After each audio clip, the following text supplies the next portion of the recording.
Dia Mirza is with me and she's just launched the cover of Savvy, and the first thing which I read here is the media puts you on a pedestal one day but pushes your nose into the ground the next. I'm sure you have had some experiences, but this as a headline is quite catchy. What would you say about this? That's a choice that Savvy's made. I'm sure I said a lot many more things that they could have put on the cover, but I guess the purpose is to get your attention, and clearly it does. Absolutely.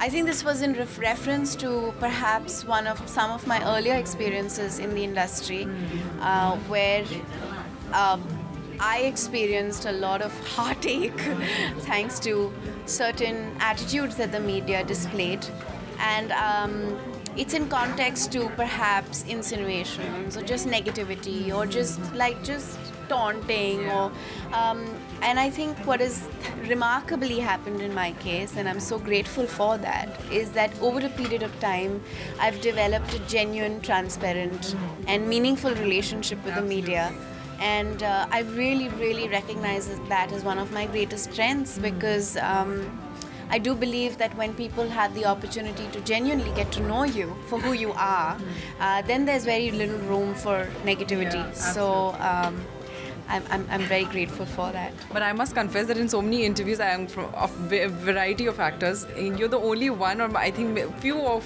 those who've actually said that you've had phenomenal relationship with media, because most of them complain that they've not had the greatest of relationship. I'm sure you also have colleagues in the industry who've experienced that.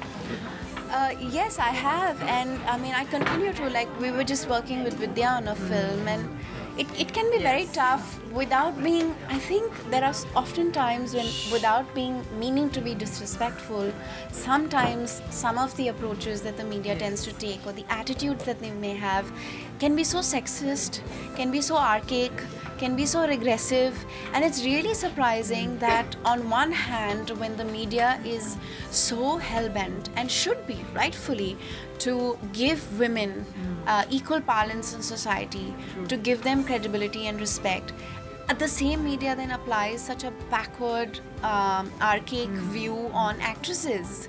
And that's really sad, and you see that all the time. I mean, I was reading something recently about actors who've, an actor who's recently been through a divorce, and it was just so sad, the tone of the article about the wife. And I was like, what does that even mean? It's just so demeaning. On that note, thank you so much, Dia. Thank you so much.